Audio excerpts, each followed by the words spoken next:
વિકાસની નવી ઊંચાઈઓને પાર કરવાની દિશામાં આ રાજ્ય પ્રગતિ કરી રહ્યું છે. નવી નવી યુનિવર્સિટીઓની રચના, સેન્ટર ફોર એક્સેલન્સી, યુવા શક્તિને જોઈએ એ પ્રકારનું શિક્ષણ, યુવા શક્તિને જોઈએ એ પ્રકારનું કૌશલ્ય એ આપવાનો પ્રયાસ થઈ રહ્યો છે. એની સાથે સાથે આપણી સંસ્કૃતિ, આપણી પરંપરા એને પણ ઉજાગર કરવા માટેનો વિચાર કર્યો છે. અને એટલા જ માટે ગુજરાતની શક્તિમાં એક મહત્વની શક્તિ છે લોક સાહિત્ય. કાઠિયાવાડની ધરતી તો લોક સાહિત્યથી પરિચિત છે. અહીંના ડાયરાઓ દ્વારા જે શિક્ષણ અપાય છે એનાથી આપણે પરિચિત છીએ. એને વધારે વૈજ્ઞાનિક કેમ બનાવે? આવનારી પેઢી સંશોધન કરીને આ ડાયરાઓ, આ લોક સાહિત્યની પરંપરા એને વધારે કેવી રીતે ઉજાગર કરી શકે અને એને ધ્યાનમાં રાખીને ઝવેરચંદ મેઘાણીના નામ સાથે સૌરાષ્ટ્ર યુનિવર્સિટી જોડે મળીને ગુજરાત સરકાર લોક સાહિત્યના સંશોધન અને પ્રોત્સાહન માટેની એક મોટી યોજના ઘડી રહી છે. અને લોક સાહિત્યમાં રૂચિ ધરાવનાર લોકોને સંશોધનનો અવકાશ મળે, શિક્ષણનો અવકાશ મળે અને લોક સાહિત્યની પરંપરા એ લોકો ચાલુ રાખે એ દિશામાં આપણે પ્રયાસ આદર્યો છે. અને આવનારા દિવસોમાં ઝવેરચંદ મેઘાણીના નામ સાથે લોક સાહિત્યની આ મહાન પરંપરાને કાયમી બનાવવા માટે અને નવી પેઢીઓ પણ એમાંથી તૈયાર થાય એના માટે વિકાસ અને સંશોધનોના કામ આપણે ગુજરાતની ધરતી પર કરવા માંગીએ છીએ. સૌરાષ્ટ્ર યુનિવર્સિટીના માધ્યમથી આ કામને આપણે વેગ આપવા માંગીએ છીએ. ભાઈઓ બહેનો, આપણો મંત્ર છે ભારતના વિકાસને માટે ગુજરાતનો વિકાસ. મા ભારતીની સેવા કરવા માટે અમે ગુજરાતનો વિકાસ કરી રહ્યા છીએ. ગુજરાત શાંતિને માર્ગે ચાલ્યું છે, ભારતમાં શાંતિ આવે એના માટે. ગુજરાત વિકાસને માર્ગે ચાલ્યું છે, ભારતમાં વિકાસ થાય એટલા માટે.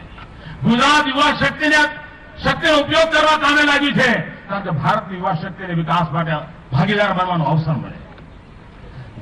ગુજરાત માતા બહેનોની શક્તિને જોડવા માટે કામે લાગ્યું છે કારણ દેશની માતા બહેનોની શક્તિ રાષ્ટ્રના વિકાસમાં કામ લાગે.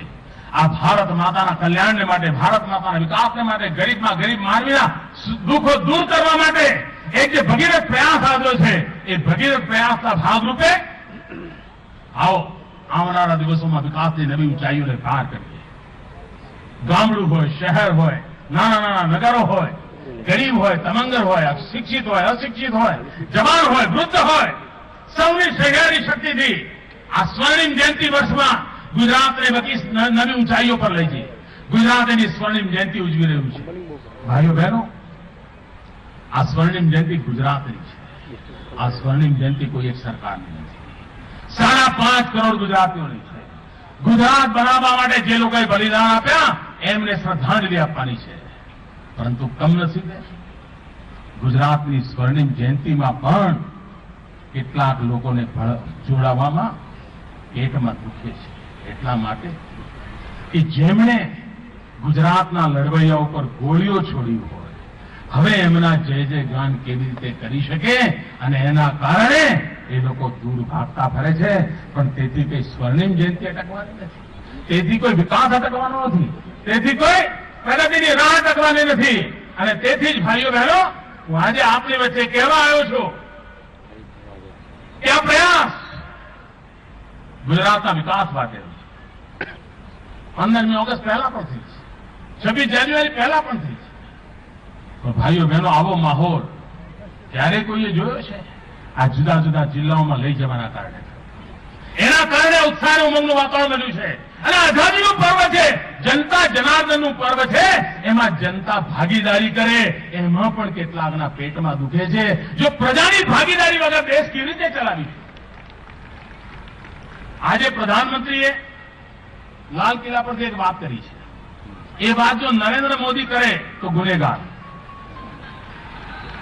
આ દેશનું કમનસીબ જુઓ. અને આ કરવાવાળા તત્વો જરા સાંભળી લે.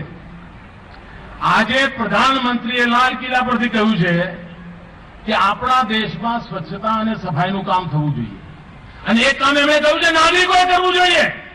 પણ જો આ વાત મોદી કરે તો જાણે મહાપાપ કર્યું અને ફાંસીએ લટકાવી દો. પ્રધાનમંત્રીએ કહ્યું છે આજે કે આ દેશમાં સફાઈ, સ્વચ્છતા એની નાગરિકોએ જવાબદારી લીધી. આટલી વિકૃતિ, આટલો અન્યાય શું આ દેશના નાગરિકોને કર્તવ્ય તરફ ન વળવા જોઈએ? હું પ્રધાનમંત્રીને મારી વાત કોઈને છાપી હોય તો છાપજો, ના છાપી હોય તો ના છાપજો. મારી વાત કેવી હોય તો કહેજો, ના કેવી હોય તો ના કહેજો. કમસે કમ પ્રધાનમંત્રીનો સંદેશો તો પહોંચાડજો કે ભાઈ દેશ સ્વચ્છ રહેવો જોઈએ, સ્વચ્છતા રહેવી જોઈએ.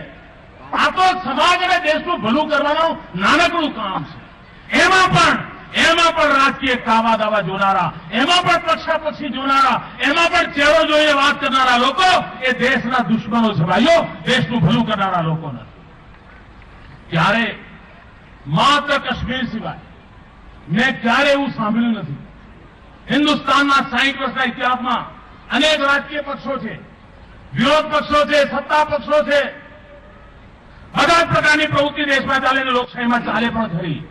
પરંતુ ક્યારે 15 ઓગસ્ટ કે 26 જાન્યુઆરીનો બહિષ્કાર કર્યો હોય તો માત્ર આતંકવાદીઓએ કર્યો છે, બીજા કોઈએ કર્યો નથી. 15 ઓગસ્ટ 26 જાન્યુઆરીના પહેલા કોઈ કામ વિચાર્યા હોય તો માત્ર આતંકવાદીઓએ વિચાર્યા છે. ક્યારે દેશભક્તો ન કરી શકે આ કામ.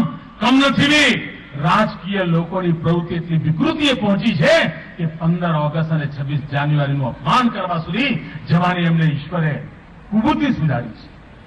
આવા લોકોને ઈશ્વર સદબુદ્ધિ આપે. આ તિરંગા ઝંડા સામે જોઈને એ લોકોને સદબુદ્ધિ મળે. આવા પ્રસંગે રાજકીય કાવાદાવા ન હોય, આવા પ્રસંગે રાજકીય આટાપાટા ન હોય. અરે ચૂંટણીઓ આવશે, સત્તાઓ આવશે ને જશે.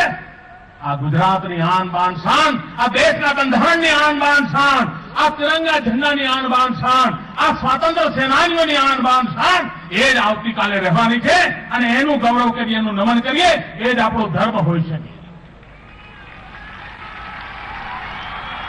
રાજકોટના વાલા નાગરિક ભાઈઓ બહેનો, આઝાદીના પર્વમાંથી પ્રેરણા લઈને આપણે પણ કઈ સંકલ્પ કરીએ કે દેશ માટે કંઈક કરીશું, દેશ માટે કંઈક જીવી જાણીશું. દેશ માટે મરવાનું કદાચ આપણને સૌભાગ્ય ન મળ્યું હોય, પરંતુ દેશ માટે જીવવાનું સૌભાગ્ય મળ્યું છે. અને આપણે દેશ માટે કંઈક ને કંઈક કરતા રહીએ એ જ અપેક્ષા સાથે મારી સાથે 3 વાર બોલીશું. વંદે, પૂરી તાકાતથી વંદે, વંદે, વંદે.